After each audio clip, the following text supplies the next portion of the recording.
ಅಪ್ಪನೊಂದಿಗೆ ಬಂಧ ಅನುಬಂಧ ಹೀಗಿರಲಿ.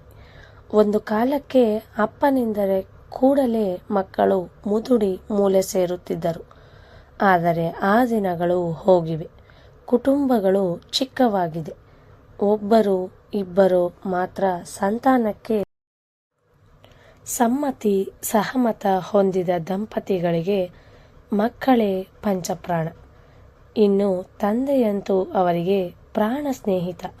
ಮಕ್ಕಳೊಂದಿಗೆ ಮಕ್ಕಳಾಗಿ ಮೃದು ಮಧುರತೆಯಿಂದ ಮಮತೆ ತೋರಿಸುತ್ತಾ ಅವರನ್ನು ಕಣ್ಣಿನ ರೆಪ್ಪೆಯಂತೆ ಕಾಪಾಡುತ್ತಾರೆ. ಅವರ ಭವಿಷ್ಯದ ಬೆಳಕು ತುಂಬಲು ಅಪ್ಪ ಮೇಣದ ಬತ್ತಿಯಂತೆ ಕರಗಿ ಹೋಗುತ್ತಾನೆ. ಅಪ್ಪ ಪಕ್ಕದಲ್ಲಿದ್ದರೆ ಅದೊಂದು ಧೈರ್ಯ, ರಕ್ಷಾ ಕವಚ. ಬೇಸಿಗೆಯಲ್ಲಿ ನೆರಳಾಗಿ, ಮಳೆಗಾಲದಲ್ಲಿ ಕೊಡೆಯಾಗಿ, ಚಳಿಗಾಲದಲ್ಲಿ ಬೆಚ್ಚನೆಯ ಹೊದಿಕೆಯಾಗಿ, ಪ್ರತಿ ಸಮಸ್ಯೆಗೆ ಪರಿಹಾರ ರೂಪದಲ್ಲಿ ಕಾಣಿಸುತ್ತಾರೆ. ತಾನು ಉದುರಿಸುವ ಪ್ರತಿ ಬೆವರ ಹನಿ ಮಕ್ಕಳ ಪ್ರಗತಿಯ ಬೆಳೆಗೆ ನೀರಾಗುವಂತೆ ಶ್ರಮಿಸುವ ಅಪ್ಪನ ಪಾತ್ರದ ಬಗ್ಗೆ ಫಾದರ್ಸ್ ಡೇ ಪ್ರತ್ಯೇಕ ಕಥನ. ಮಾತೃದೇವೋ ಭವ, ಪಿತೃದೇವೋ ಭವ, ಆಚಾರ್ಯ ದೇವೋ ಭವ ಎಂಬುದು ನಮ್ಮ ವಾಡಿಕೆಯಲ್ಲಿರುವ ನಂಬಿಕೆಗಳಾಗಿವೆ. ದ್ವಿತೀಯ ಸ್ಥಾನದಲ್ಲಿರುವ ಅದ್ವಿತೀಯ ವ್ಯಕ್ತಿಯೇ ತಂದೆ. ಮಕ್ಕಳ ಹಿಂದೆ ನೆರಳಿನಂತೆ, ಮುಂದೆ ಆಳೆತ್ತರದ ಕನ್ನಡಿಯಂತೆ, ಅನುಕ್ಷಣವೂ ಭರವಸೆಯನ್ನು ತುಂಬುವ ಅನುರಾಗದ ರೂಪವೇ ತಂದೆ. ಸಹನೆಗೆ ಮತ್ತೊಂದು ಹೆಸರು, ಬದಲಾವಣೆಯ ಮಾರ್ಗದರ್ಶಿ. ಮಕ್ಕಳ ಪ್ರಗತಿಯ ಸೋಪಾನವೇ ತಂದೆ. ತಂದೆ ಸಮಾನರಾದ ಆದಿಗುರು ವಿಶ್ವದಲ್ಲಿ ಮತ್ತೊಬ್ಬರು ಇರಲಿಕ್ಕಿಲ್ಲ. ಅಕ್ಷರಗಳ ಅವಶ್ಯವೆನಿಸದ ಜೀವನದ ಪಾಠ ಕಲಿಸುವವನೇ ತಂದೆ. ತಂದೆಯ ಭಾವನೆಗಳಿಗೆ ಭಾಷೆಯ ಅಗತ್ಯವೆನಿಸದು. ಅಮ್ಮ ಹೇಳುವ ನಂಬುಗೆಯೇ ತಂದೆ. ಜೀವನ ಪರ್ಯಂತ ಹಿಂದೆಯೇ ಇರುವಂತಹ ನೆರಳೇ ತಂದೆ. ಅಮ್ಮನದು ಕರುಳಿನ ಸಂಬಂಧವೆನಿಸಿದರೆ ಅಪ್ಪನದು ವೃದ್ಧಿಸುವ ಸಂಬಂಧ. ಅಮ್ಮ ಜನ್ಮ ನೀಡಿದರೆ ತಂದೆಯು ಮಕ್ಕಳಿಗಾಗಿ ಜೀವನ ಪರ್ಯಂತ ಜೀವಿಸಿರುತ್ತಾನೆ. ಅಮ್ಮ ಅನ್ನದ ತುತ್ತನ್ನು ನೀಡಿದರೆ ಅಪ್ಪ ವಿದ್ಯಾಬುದ್ಧಿಗಳನ್ನು ಕಲಿಸುತ್ತಾನೆ. ಬಾಲ್ಯದಲ್ಲಿ ಅಮ್ಮ ಮಾತುಗಳನ್ನು ಕಲಿಸಿದರೆ ತಂದೆ ಬೆಳೆಯಲು ಅಗತ್ಯವಾದ ಭಾಷೆಗಳನ್ನು ಕಲಿಸಿ ಮಾರ್ಗದರ್ಶಿಯಾಗುತ್ತಾನೆ.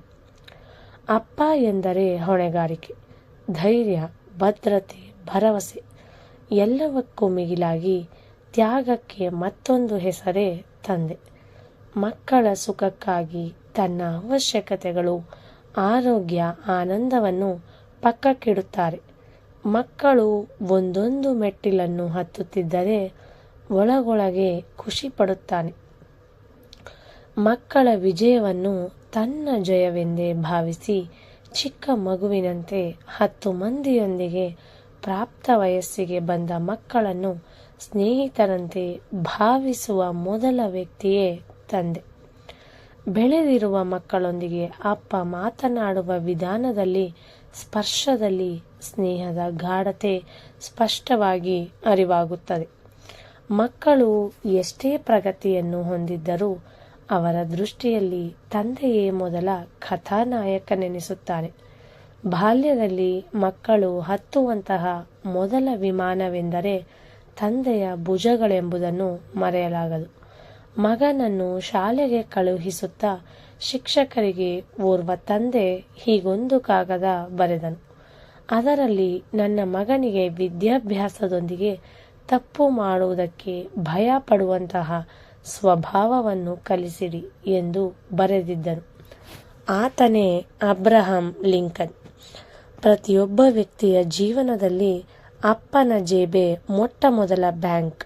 ಆ ಬ್ಯಾಂಕ್ಗೆ ಸಾಲವನ್ನು ಹಿಂತಿರುಗಿಸಬೇಕಾದ ಅಗತ್ಯವಿಲ್ಲ. ಕೊಡಲೇಬೇಕೆಂದು ಯಾವ ತಂದೆಯೂ ನಿರೀಕ್ಷಿಸುವುದಿಲ್ಲ. ಏಕೆಂದರೆ ತಂದೆಯ ಕಷ್ಟಕ್ಕೆ ಬೆಲೆಯನ್ನು ಯಾರೂ ಕೊಡಲಾರೆವು. ಅಮ್ಮನ ಆಲನೆ ತಂದೆಯ ಪಾಲನೆ. ಅಮ್ಮನ ಆಲನೆಯಲ್ಲಿ ಅತಿಯಾದ ಪ್ರೀತಿ ಅಡಗಿರುತ್ತದೆ. ತಂದೆಯ ಪಾಲನೆಯಲ್ಲಿ ಮೃದುವೆನಿಸುವ ಕಾಠಿಣ್ಯ ಹುದುಗಿರುತ್ತದೆ. ಬಾಲ್ಯದಲ್ಲಿ ಬೆರಳನ್ನು ಹಿಡಿದುಕೊಂಡು ನಡಿಗೆಯನ್ನು ಕಲಿಸುತ್ತಾನೆ. ತಪ್ಪು ಹೆಜ್ಜೆಗಳನ್ನು ಹಾಕಿದರೆ ನಡತೆಯನ್ನು ಸರಿಪಡಿಸಿಕೊಳ್ಳಲು ಕಾಠಿಣ್ಯವನ್ನು ಪ್ರದರ್ಶಿಸುತ್ತಾನೆ. ಆದರೂ ಮಕ್ಕಳಿಗೆ ಏನೇ ಕಷ್ಟ ಬಂದರೂ ತಕ್ಷಣವೇ ಮನಸ್ಸಿನಲ್ಲಿ ಪ್ರತ್ಯಕ್ಷವಾಗುವ ದೈವವೇ ತಂದೆ. ಮಕ್ಕಳ ಅಭಿವೃದ್ಧಿಯನ್ನು ಆಕಾಶಕ್ಕೆ ಮುಟ್ಟುವಂತೆ ಮನಸ್ಸಿನಲ್ಲೇ ನಿಸ್ವಾರ್ಥ ತೃಪ್ತಿಯನ್ನು ಹೊಂದಿ ಸಂಭ್ರಮಿಸುವ ಏಕೈಕ ವ್ಯಕ್ತಿಯೇ ತಂದೆ. ತನ್ನ ಮಕ್ಕಳು ಯಾವಾಗಲೂ ತನಗಿಂತಲೂ ಉನ್ನತವಾಗಿರಬೇಕೆಂಬ ತಪನ ಅಪ್ಪನಿಗಿರುತ್ತದೆ. ಮಕ್ಕಳ ದೀರ್ಘಕಾಲದ ದಿಕ್ಸೂಚಿಯಾಗಿ ಅಪ್ಪನಿರುತ್ತಾನೆ.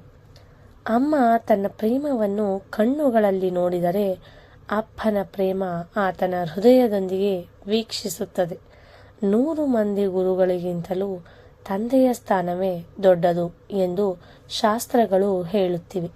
ತಂದೆಯ ತ್ಯಾಗ, ನಿಸ್ವಾರ್ಥ ಪ್ರೇಮ ನಿರಂತರವಾಗಿ ಕಾಯ ವಾಚ ಮನಸ ನೆರಳಿನಂತೆ ಇದ್ದರೂ ವಿಶ್ವವೆಲ್ಲ ಒಂದೇ ದಿನ ತಂದೆಯನ್ನು ಸ್ಮರಿಸಿಕೊಳ್ಳುವಂತಹ ದಿನದಂದು ಪ್ರಪಂಚದಲ್ಲಿರುವ ಅಪ್ಪಂದರಿಗೆಲ್ಲ ಧನ್ಯವಾದ ಹೇಳೋಣ.